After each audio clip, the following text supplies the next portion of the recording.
Hi friends, welcome to this video tutorial. Today we will see how to create a virtual machine in new Azure portal. So before creating a virtual machine, so there are a few things you need to consider while creating this instance in a professional environment where you need to define certain resources in certain naming convention. So we will look at all these aspects today in this tutorial. So I'm going to cover the basic things you need to know for creating a virtual machine.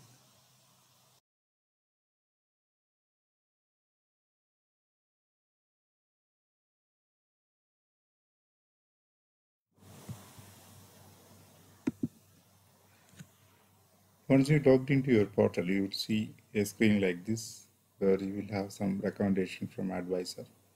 You can just close it down for now.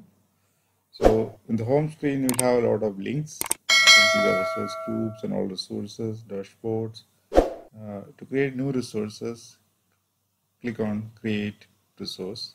So this option will give you to create a lot of resources available in Azure environment. So there are other options where you can create resources directly and under different types. For example, in app services, you can create an app service.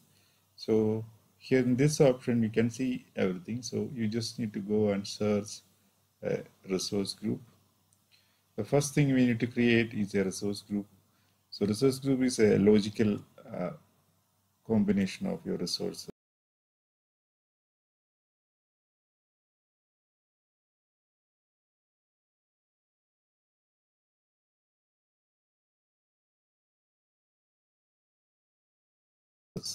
to create a resource group. You need to select your subscription. If you have more than one subscription, select the one you require. So here I have only one. The next thing is you need to give a resource name. So basically this resource is naming, there is a naming convention available from Microsoft. You need to refer or any resource type which you're going to create here. So I will leave this link in the comment section. Go to the naming and tagging conventions and scroll down just Control F and find the resource group. You can see that it's actually starting from RG hyphen. So there are many resource type you can refer. It's all the naming convention. So whenever you create a resource type, it's recommended to always start with this naming. So here it is RG hyphen followed by the environment. So an identification of your resource group. It can be a name, or it can be a user ID of if you are representing an organization. So it can be a development environment, for example, a dev, they have their own resource group. So here I'm just trying to put my username, and usually if this resource group is already used under the subscription, you cannot create the same again. So you have to update your naming as per that. So best practice is add some hyphen and distinguish the words between them so we can easily identify it by someone else. If your organization have a lot of users in Azure, so best thing you create, you make sure that you use your username and your environment specific. So here I'm just created a username that is specific to the developer environment. Next thing is you need to create select a region. So where you want to deploy your region. It depends upon how you want to use. For example, if it is a development purpose, you would like to keep your resources as much close as your current location. So if it is a production environment, so you need to keep its optimal distance between the customer where you're going to use and where the application is deployed. And click on review. So here there are two more options. So the tag section, you can specify what kind of tag. So basically, the tag can be curated. If you can use PowerShell script to find out any specific tag and value. So a key value pair, you can put anything over there. So usually we need to put the resource environment type, for example, environment variable. So environment is equal to dev or production. That is the usual practice. So if it is a billing specific, if a customer specific resource, you may need to use the customer tags here. So just for the query, for the billings, you want to find out who is using that. Then click on the review and it will tell you, okay, whether it is valid or not. So resource group is once it's created, you can navigate to it. So by default it's empty, you can't see any resource in it, but there are a lot of options on the left side. So it will be taking you to default overview section. Next thing, you would like to add items to this resource group. This is just a shell, so you don't have anything in it. It's just a group where you can add more resource. Next thing, you would like to create a virtual machine. So go and click on the click resource and search for the virtual machine. So there are a lot of other options, virtual WAN, virtual networks. So click on virtual machines. Okay, then click on add. So it will take you to create virtual machine screen. So here you have a lot of options. First thing you need to select your subscription, then the resource group which you have created in the previous section. Make sure that the same thing, and then the naming of the virtual machine. So again, we have discussed about the naming conventions of resource types. So virtual machines having naming conventions starting with VM. So you would like to create a virtual machine with a hyphen, VM hyphen, and then the name, usually the development environment and the name of your resource. So it's something you can easily recognize or someone else can recognize in your group. All right. Okay. So underscores, it depends. Underscores usually does not support. You can put the hyphen if you want. All right. So I'm just trying to create a virtual machine name with VM hyphen COMB.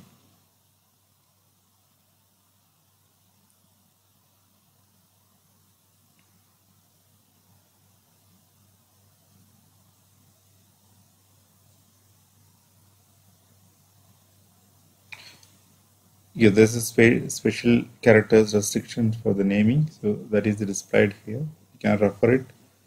Hyphen is supported. That's a common practice using hyphen, and then put the name words or in between. So make sure that it is descriptive enough to understand what kind of resource it is. So if it is auditable, so you have to make sure that its naming is replicated to what the purpose of it's being used. All right, and then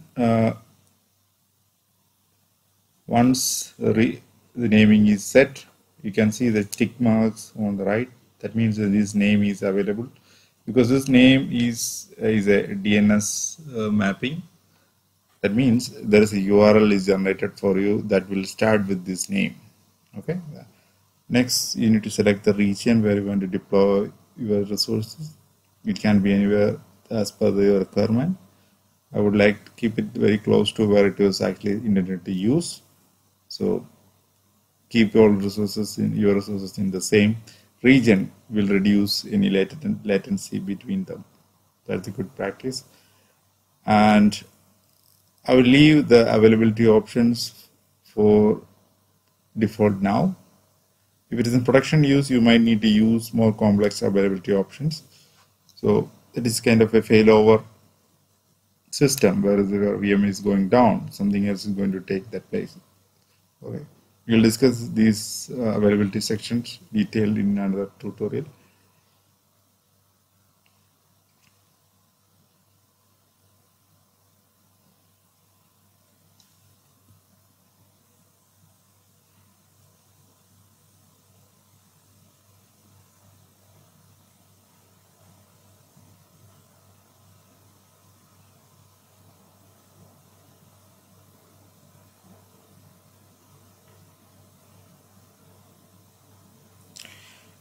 Next, selects image. So what kind of image you would like to load in that virtual machine?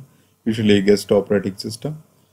So if it is a Windows, you need to select the version of Windows. With Linux, you have to select the distribution as per the requirement. Once that is, you can browse all those Microsoft provided and community provided images when you clicked on the browse. And if it is specific to a developer tool, you can download. For example, if I'm looking for a virtual Visual Studio installation with Windows, I can go and download a version that is image is already prepared by Microsoft or some other community. Then I can select that image and use that image for the deployment.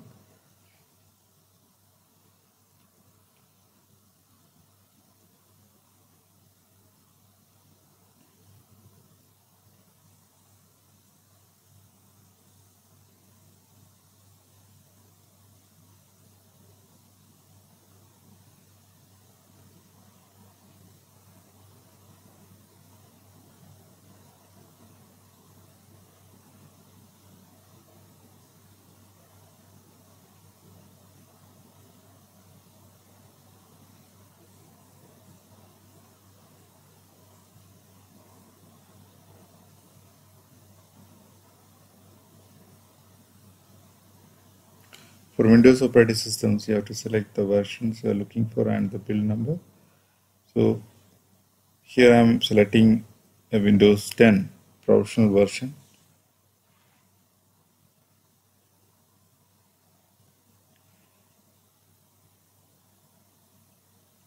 Okay, so once I have selected the operating system, you can see there is some validation is now triggered. So if it is a Windows image, you have a restriction in the virtual machine names, you have to reduce it into 15 characters. So for now, my name is not correct, so I'm just going to keep it right within 15 characters. Okay, now the screen check is on. And next thing is the Azure Spot instance. So we will leave that settings by default at the moment.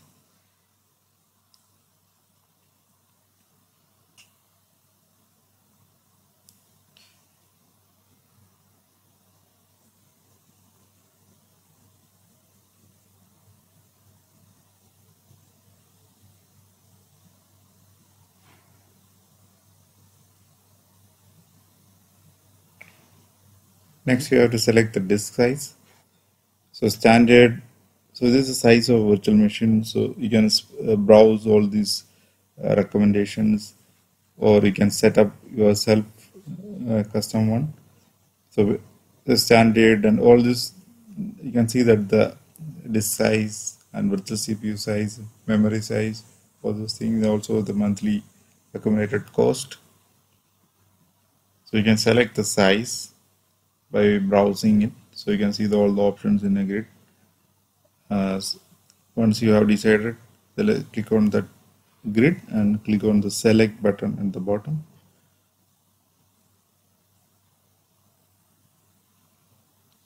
Keep an eye on the right column, the cost per month. That is actually is going to cost you per month. If it is you are running for few days, that will be divided by days, because virtual machines are always running by default.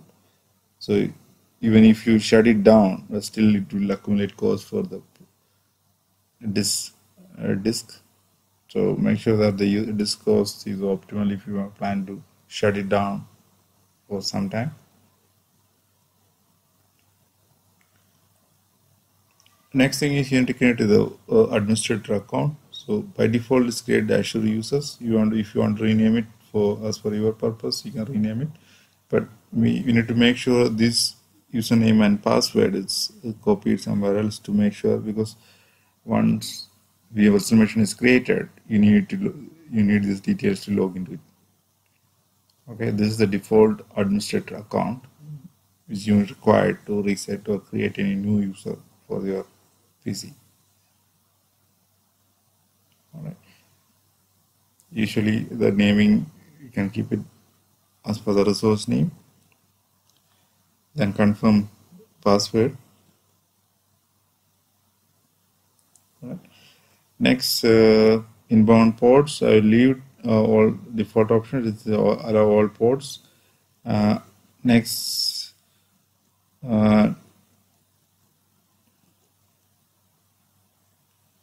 Next, you need to select the protocols server inbound ports. By default, nothing is enabled. So if you need AT port or RDP port, which is 3389, please make sure that that is checked. Otherwise, you're not able to connect it remotely from RDP.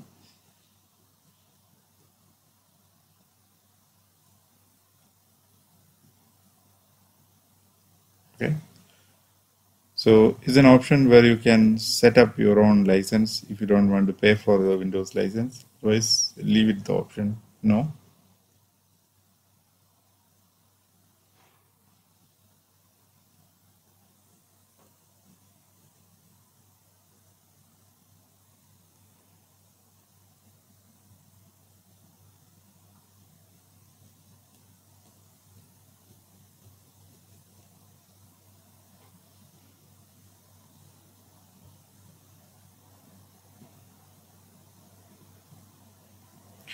Next, click on the disk session where can specify what kind of disk you are attached to this virtual machine. By default, this is premium SSD based on your plan you have selected from the size, but you can always change it. You can customize it, and you can enable the encryption if you would like to have. And also, if you would like to have additional disks where you already added or want to create new one, you can add it from attached disk section.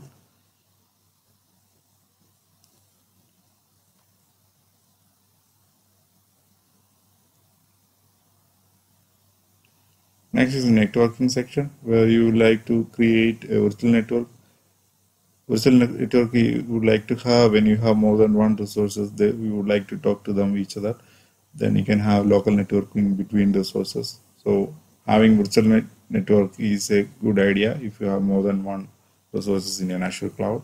They work like a local network together. So you can use an IP address, a local IP address for other virtual machines for the communication. If it is, for example, if it is a database, you can connect it that from using local IP from one virtual machine to other virtual machine. So you can set the subnet mask or the settings, and also you need to specify a public virtual IP. By default, you will have a VIP assigned, but that will be attached to a label. So you can specify that name because later you would like to see all those naming in your resource list. And you would like to understand what is this IP used for. So you should have a proper naming for your static IP, virtual IP in this IP section.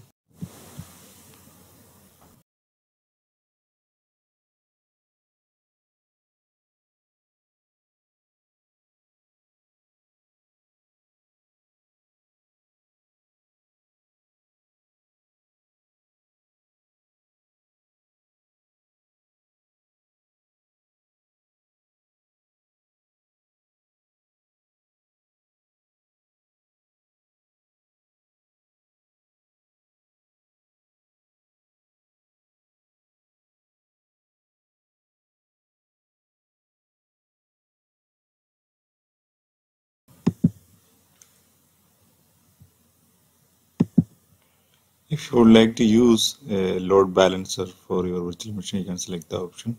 In the management section, you can enable setup monitoring for this your virtual machine, and you can set up an account for this monitoring. By default, it will be have some naming that is very close to your virtual machine name.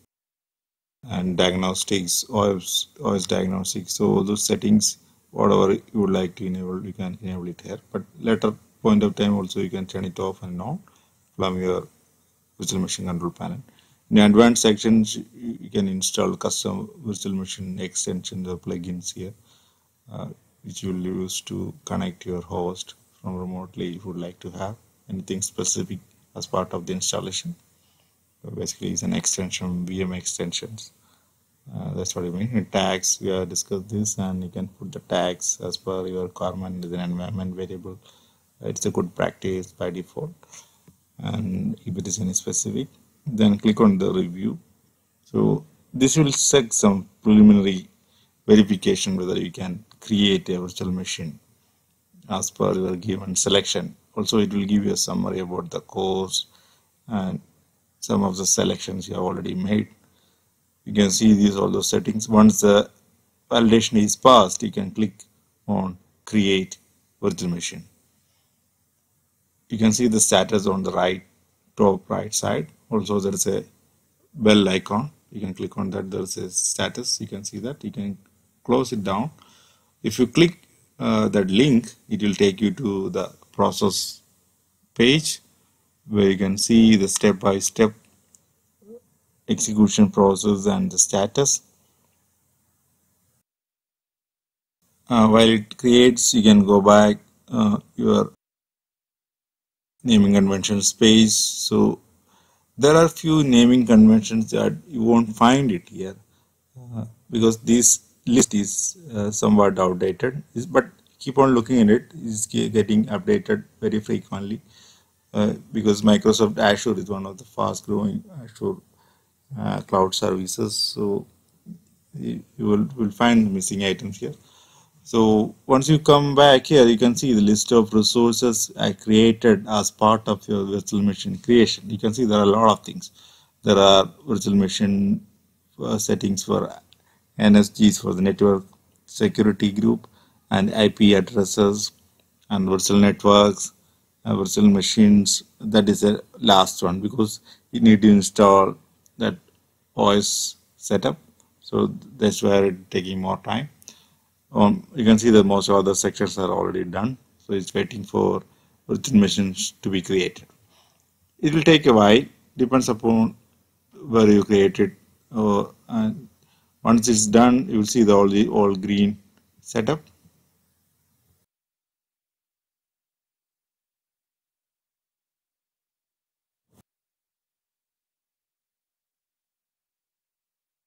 Once deployment is done, you can see the deployment complete status on the top. So it will show you the list of items that is created and its status. And also there is a button on the bottom which will take you to the resource right away. And also there are few recommendations for you. Set up auto shutdown. You would like to shut down your virtual machines when no longer used. For example, if you are working in a particular time frame, you can set it up. Or if you want to shut it down on the weekends, you can schedule it in auto shutdown. It will save you some cost.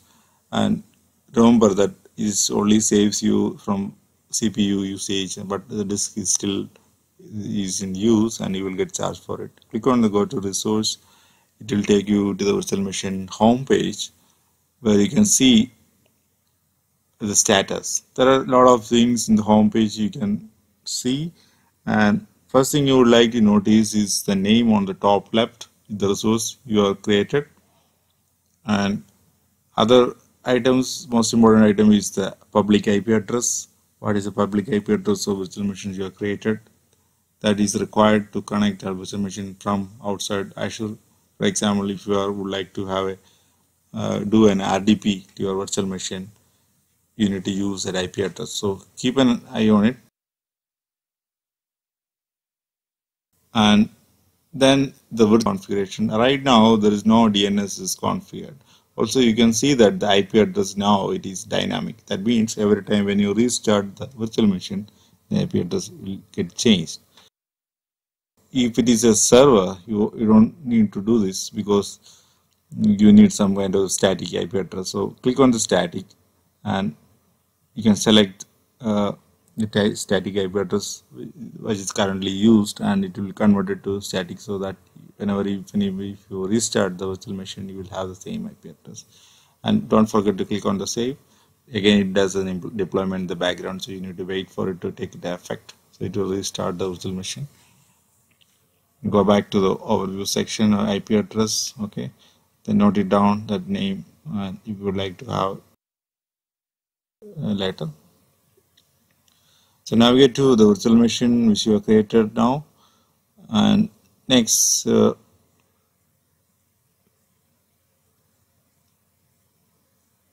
we will see how to connect the virtual machine. So click on the connect,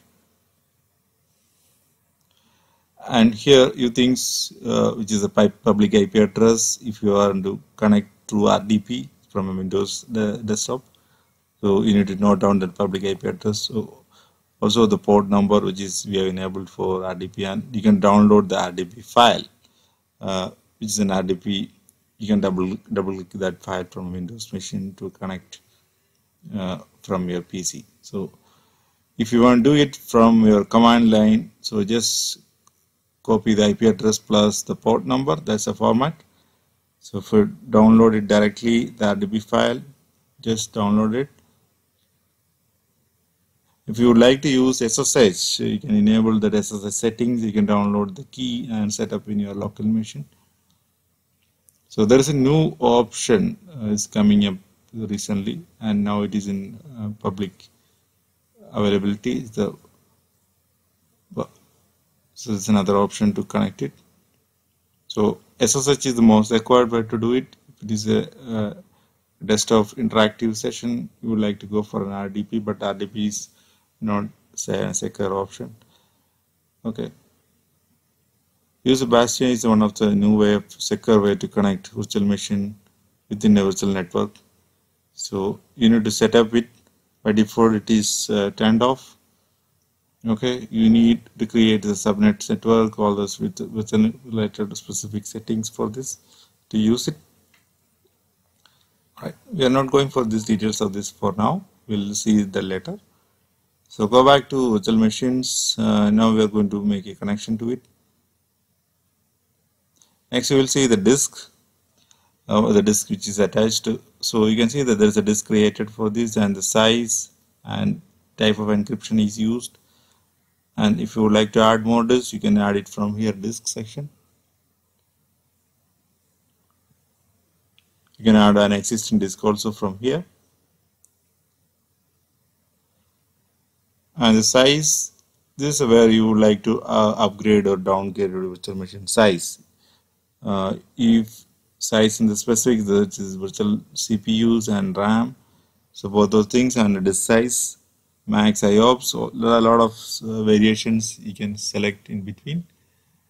Right. And the security section is the firewall settings. Usually you will have recommendations from different security scanning and extensions you would like to install in your resource.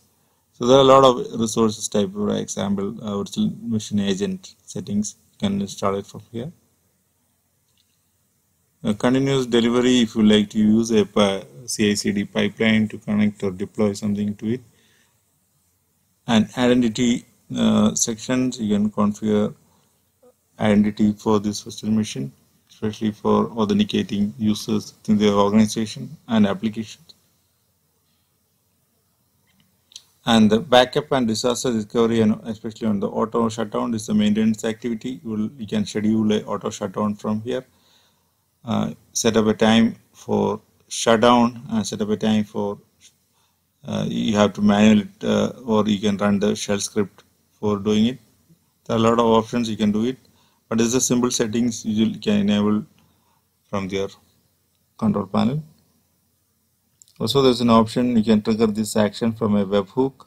That means that you need to create an API for this. So there is a documentation how to enable this. I'm just go through the details. Right now we are not covering it.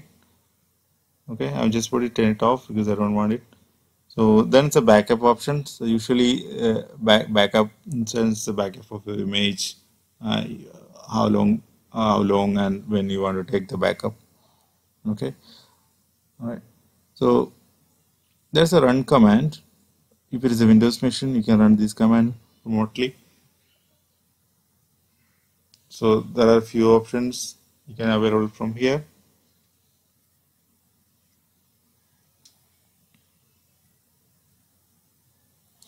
The application inside will get you the details of diagnostics information of this. By default is turned off.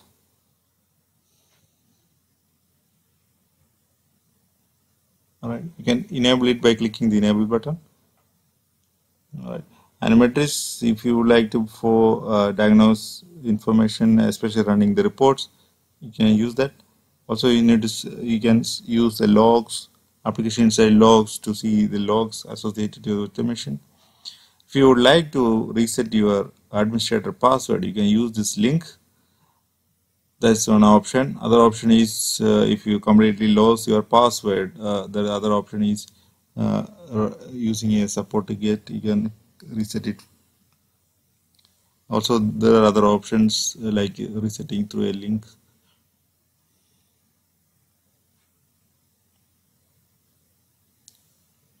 Okay, now we are going to connect the RDP. So we already downloaded that RDP file. I'm just clicking it again. So it will ask me to connect the RDP section and the username and password. So which I have created earlier. So my username and the password.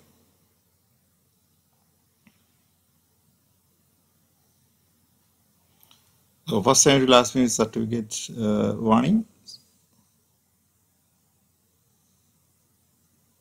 And it's trying to connect. Note down the public IP address and port number, which the port number now is enabled in firewall. That's why we are unable to connect it. Okay. So you can see at the top the IP address we are trying to connect to RDP. Now we are in the remote session.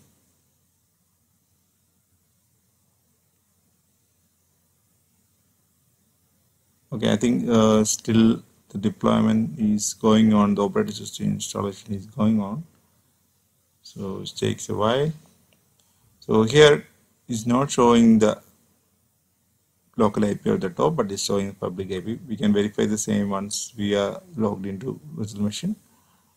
Now is trying to log in the user for the first time in setting up the desktop. It will take a while.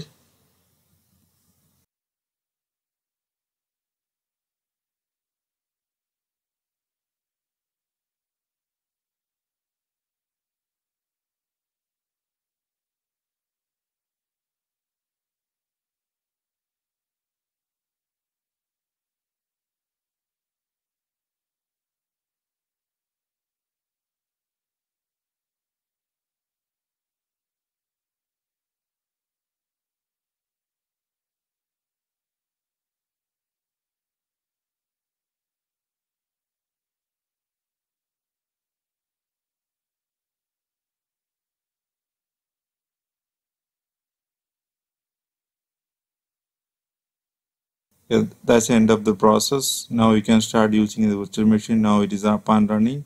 So if you want to shut it down from portal, you can do it from here, or otherwise you have to go to your Windows portal and shut it down. All right. Thanks for watching. Thanks for watching this video. So we'll have come back with more interactive videos regarding Azure and Azure related services. Hope you like the video. If you like the video, please don't forget to hit the like button and subscribe. Thank you. Thanks for your time. Bye.